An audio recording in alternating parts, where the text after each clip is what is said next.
What's up guys, I'm back at it again with yet another Devon Explains entry, and today I'm coming back with one of those entries where I do something that isn't Monsterverse and suddenly I get like fucking 27 views. But whatever, I don't really care. I just want to make a video that I really love. And so today we're gonna go over a very interesting matchup that will eternally be debated. The same way that Godzilla vs. Kong will always be debated, and the same way that Goku versus favorite character number 97 will always be debated. The Doomslayer versus the Ghost of Sparta. And this really is an extremely thematic, extremely powerful fight emotionally. We're looking at two sides of the same coin, two men who fight for revenge, two men who lost everything to their enemy, and two men who will never stop until their enemy is dead. Now, both of them eventually diverge. The Doomslayer becomes a much more mythological being with much more cosmic implications. Meanwhile, Kratos becomes a much more personal character, whose story becomes about his connections to family and friends rather than, the more cosmic things. But ultimately, the very core of the characters and the reason why everybody likes them is still the same. So who wins? The ghost who paints the marble walls of Olympus in red? Or the beast who drowns the fires of hell in the blood of the wicked? In this matchup, I'm gonna go over the strongest versions of Kratos and the Doomslayer, as he is after defeating the Dark Lord Devon, creator of everything, and, the literal devil, versus Kratos as he is after completing the trials of Valhalla, while also giving him his entire arsenal that he gets during the events of Ragnarok. Without any further ado, and having explained which versions of the characters we're talking about, let's get right into power scaling these two and then analyzing the fight. I do not believe that God of War 3 Kratos is way stronger than even Odin, so yeah. But that's not going to win Kratos the fight. It's more so going to be cosmological scaling and hacks, which, I'm not going to go over the 17,000 Greek hacks. Kratos, the Ghost of Sparta, a really powerful individual. He started out as a power fantasy type of dude who was all angry. Not really. God of War 1, he was really chill. God of War 2 and God of War 3 is where he gets really angry and where his character kinda starts becoming about rage. Originally his character was much more subdued and about grief, and then it returned to grief. Now, after the events of Valhalla, Kratos is at his strongest ever, as during those events he was fighting Tyr, and fighting Tyr made him get stronger the 4 times that he fights Tyr canonically, and he probably gets stronger if he ever fights Tyr again. Now this is very important because Kratos was already extremely relative to Thor, to where it was only a matter of choice on how long the fight would go, on what Kratos would do, on who would die. In this specific situation, Kratos could have easily killed Thor, and in this other situation that was the original one, ignoring all the events of Ragnarok, Thor kills Kratos. So any scaling that these two have is going to be perfectly equal amongst them. Now this is very important because Thor has the main 2 attack potency feats of the God of War verse. Nothing in Greece comes close to this. We have the Yggdrasil, a massive, infinitely sized tree with branches that transcend space and time of the realms being universes unto themselves. This is infinite 5th dimensional power. And not only can a much younger Thor, while fighting Jormungandr, shake all the realms which sit upon the branches of the world tree, making this a 5th dimensional feat, but Thor can also splinter the entire world tree with a single strike, making him easily and massively scale above infinitely 5th dimensional, and Kratos is the physically stronger one of the two.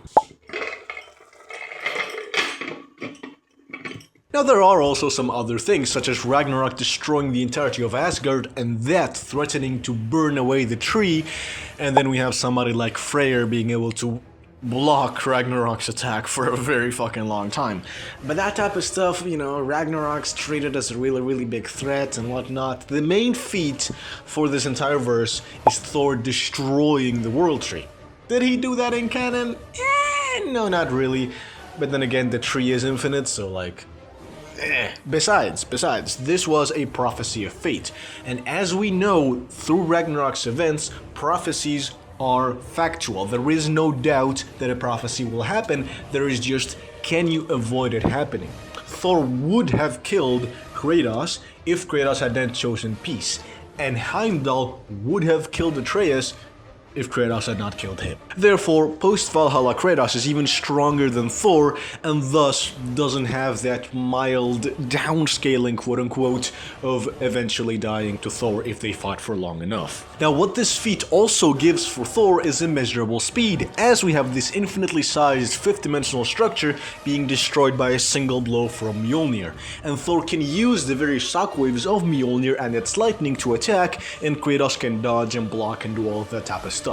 There's also more immeasurable speed scaling. We have the Valkyries being able to travel to every single battle across all the realms, traveling through the realm between realms by just flying, and Kratos can obviously fight them. Then we also have infinite speed feats, such as the Light of Helios being able to light up the infinite underworld, and Kratos can block it. As for physical strength, we have Kratos being able to overpower Atlas and overpower Kronos, overpower the strongest god of all, Zeus, while Atlas himself is capable of holding the entire Greek world up, with the Greek world having the underworld, which is obviously infinite in size. So overall, we have an infinitely fifth-dimensional Kratos when it comes to his power, with speed that is immeasurable beyond time, and infinite strength. When it comes to his weapons and his hacks abilities, the guy physically is kind of just a punch-kick merchant. He can heal with rage, amplify himself with rage, use a little bit of fire, but that's about it for his special abilities. He's just really fucking strong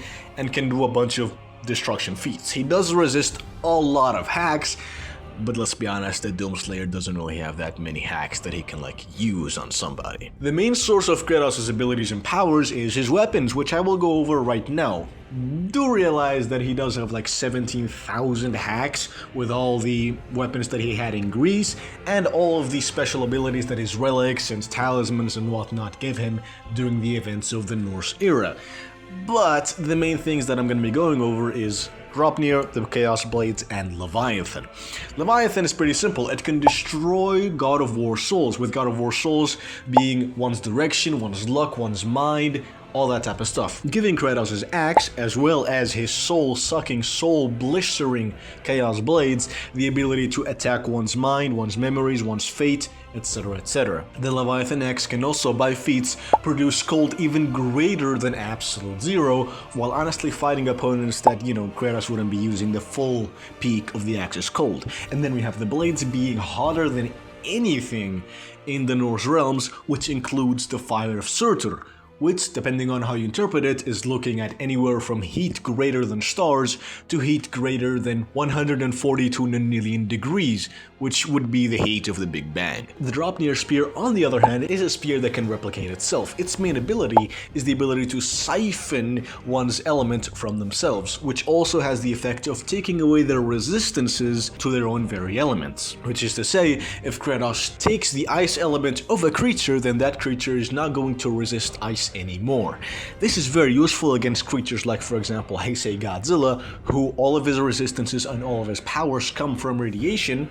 If Kratos takes away his element, then all of Heisei's resistances are going to be gone. This is a very powerful ability for Kratos. Then he also has a myriad other abilities. Poison that decreases the enemy's stats, soul attacks, slowing down time, speeding himself up, amplifying his own strength, his own durability, his own survivability, amplifying his regeneration, healing abilities, etc, etc, etc. But the main things that Kratos has are extreme physicality, extreme skill, knowing how to use every possible weapon, as well as the ability to destroy souls, fates, minds, even luck, and ultimately heat greater than anything, cold greater than anything, and the ability to take away your resistance to special abilities. It's a very huge bag of hacks for what is essentially a punch-kick merchant.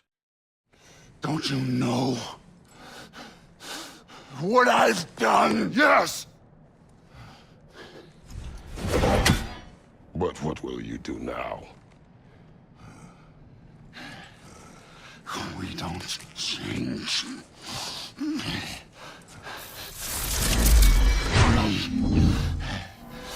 Destroy us! No more. No more. For the sake of our children, we We must be better.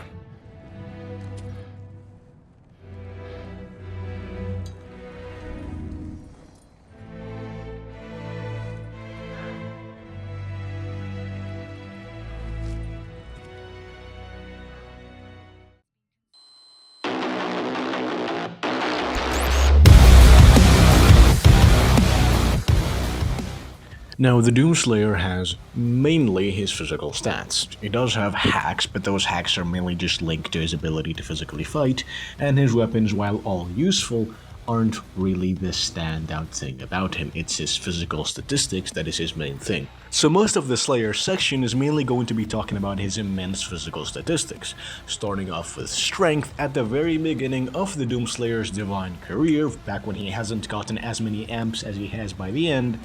The Doomslayer can wield the Dread Mace, an infinitely dense weapon, and this statement is not hyperbolic as it is said by scientists, and the same scientists who have interdimensional travel, Wi-Fi, stellar travel, and all types of brutish technology that is just insane. So scientists saying that a thing is infinitely dense, while those scientists are extremely advanced, we're gonna take that at face value. The Doomslayer after this kills the Old One twice, once before getting the Dread Mace and once after getting it. Now the Doomslayer, every time that he kills something, gets its strength, its statistics onto his own. The Old One is the god of the cosmic realm, the place wherein the Dread Mace was built, so it should stand to logic that the Old One should also have that infinite level of power, that infinite level of physical strength that the Doomslayer is stealing twice. Then you have Enhanced Azrak being stronger than the Doomslayer, the same Doomslayer that has all this infinite strength, and then the Doomslayer gets a Rage Amp and absolutely no diffs Azrak. Then he goes on a multi-billion year rampage, killing all types of demons, taking all types of strength, until he fights the Great One, the Titan, who is even stronger than Enhanced Azrak, and then the Slayer kinda just like...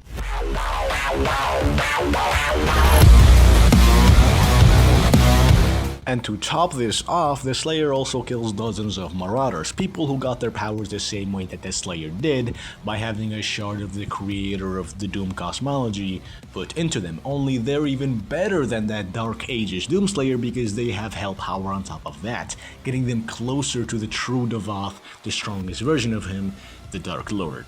So, you know, the Doomslayer killing a few dozen of them would also get him a few dozen levels of infinite strength stacked onto like the 5 infinite strength that he already had. Which is to say, if you put 25 Dark Ages Doomslayers versus a single Eternal Doomslayer in a fucking tug of war, the Eternal Doomslayer would win.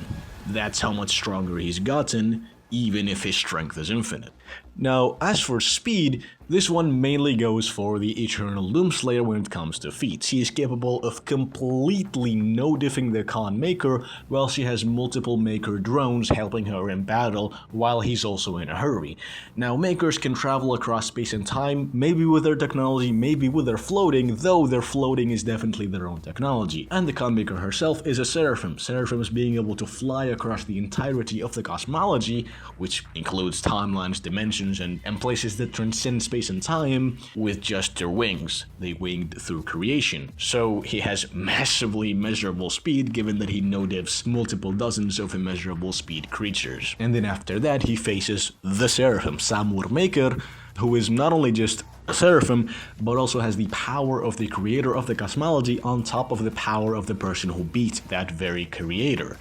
Which is to say, immeasurable speed plus, and the Doomslayer no-diffs him while dodging lasers and fighting demons. Yeah, the Doomslayer is immeasurable speed plus. Like, if that were even possible, he's just so much beyond immeasurable speed, it's not even funny. And finally, we get to attack potency and durability. Now, one thing that I will preface is that the Doomslayer's attack potency is his main thing. That's the main thing that he shows. He is, if you could call him that, an AP merchant. But his durability shouldn't scale too far behind his attack potency if it isn't just superior, as he's capable of surviving attacks from people that are stronger than he is, you know, the few times that people are actually stronger than he is. And on top of that, he's armored with the Praetor suit, which is absolutely indestructible, even to the second strongest thing in the verse, Devoth.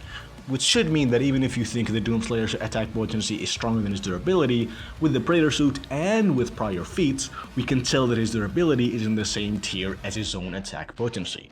So the stuff that I'm about to talk about in attack potency applies to his durability. And really the only thing for the Doomslayer's attack potency that actually matters is the fact that he kills Devon, the creator of the entire cosmology, while Devon is threatening to destroy the entire cosmology. Now Devon is so much stronger than before, it's not even funny. He has the entirety of hell, which is again stronger than ever, as a mere extension of himself. And he is even stronger than Samur Maker, who had his own power, the power of the father who defeated Devon back when he was still the creator, and yet Devon is still significantly greater than even that amped Samur. And the Doomslayer absolutely no-diff stomps him, little to no difficulty, not a single scratch. The Doomslayer isn't even breathing hard. Which is to say that the Doomslayer massively scales above the cosmology of Doom. So he's massively above Hell, which is above Urdak, which is above the Dark Pathways of Hell, which are above the Cosmic Realm, which is a higher dimension compared to the infinite Doom multiverse. And what all of this means is that Hell is a 7th to 8th dimensional structure with infinite power stacked on top of that, due to Argent Energy providing infinite power and Argent Energy itself being made of Hell Essence and Sentinel Energy. Sentinel Energy is Wraith Essence, and Wraiths are the things that create the dark pathways of Hell.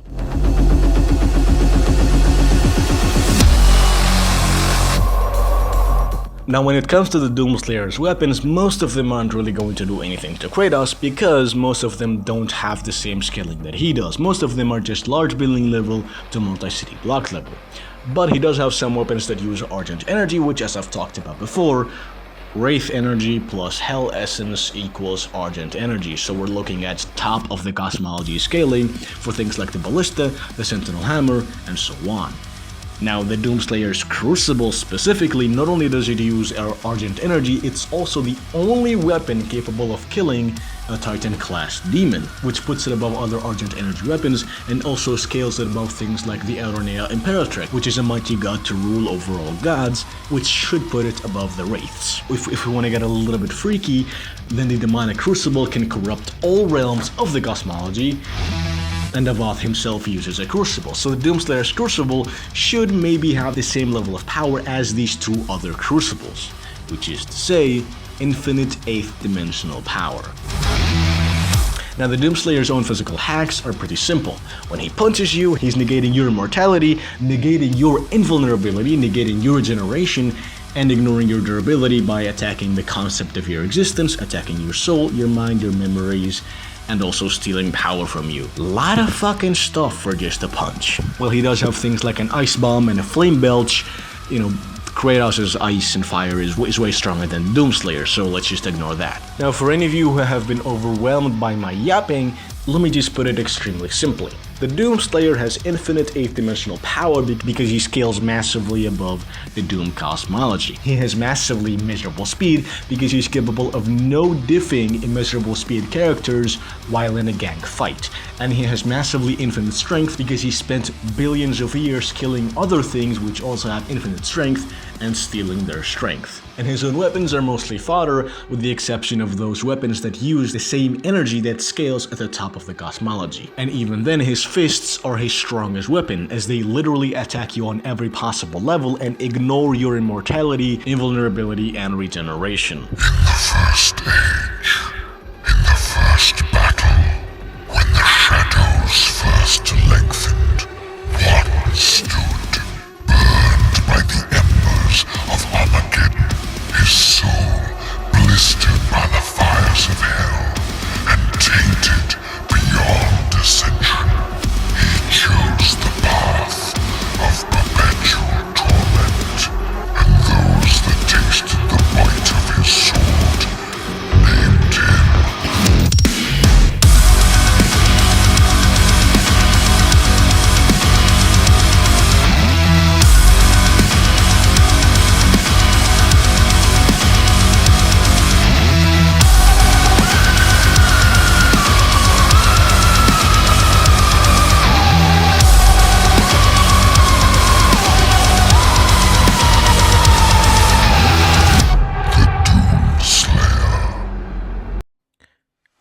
ultimately, the winner of the battle depends on what you think matters more.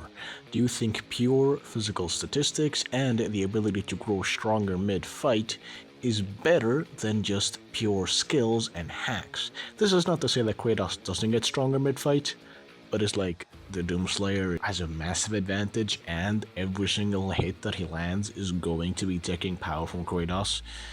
So that kinda don't matter. And this also is not to say that the Doomslayer does not have hacks or skill, it's just that like Kratos's are better. Kratos does have many ways of getting around the massive physical gap. He has realm shifts to slow down the Doomslayer significantly, he has multiple enchantments and talismans and stuff like that to physically boost him up, and he also has his rage to also physically boost him up.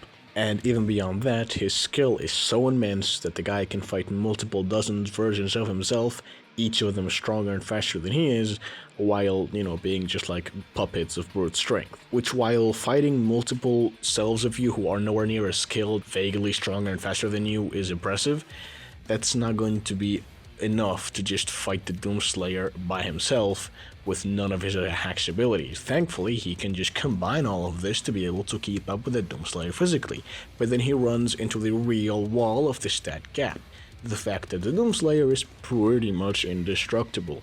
Every hacks that Kratos has is either going to be endured by the Doomslayer, stuff like sonic hacks that Kratos has, or the Bifrost, which negates durability, or whatever else. That type of stuff, the Slayer has fought similar durability negation and sonic stuff, probably nowhere near as strong, and even if not, he can just survive it with his immortality, and then rock Kratos across the chin, take a bunch of life force and heal with that. And other stuff, the stuff that's actually going to win the fight, Kratos' immortality negation and soul hacks and all that, the Slayer already is completely and utterly immune to those. The real wall is the fact that Kratos has to work way harder to do anything to the Doomslayer, while the Doomslayer doesn't really have to do anything different. I'm saying that Kratos needs to use skill, enchantments, talismans, and healths, and all these types of magics to be able to keep up with the Doomslayer and bridge the physical gap, and that's not something that Kratos in character does. In character, Kratos just kinda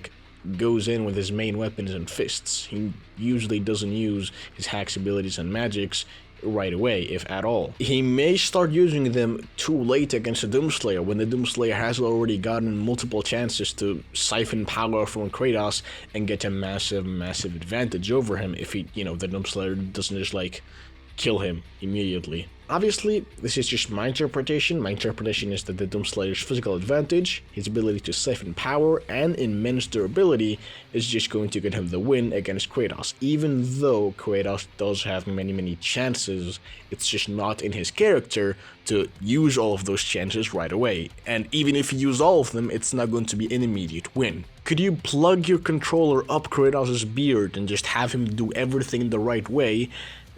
His chances rise up to 40, 60, and the 60 is the Doomslayer. If you just let him fight in character, it's gonna drop down to 90, 10. It's not a good look for Kratos, and it's really just because the Doomslayer is so much physically stronger. He no-diffs dozens of immeasurable speed creatures. He has the strength of dozens of infinite strength creatures, and he is utterly and truly indestructible to everything in his verse, no matter how much they stack their power. Kratos doesn't do all that. He's strong, he's fast, and he's durable, but he doesn't do all that, you know what I mean? So ultimately, for all of Kratos' amazing skills and powerful hacks, and the fact that he is just a good enough fighter to beat even foes that are stronger than he is, the Slayer is just too much.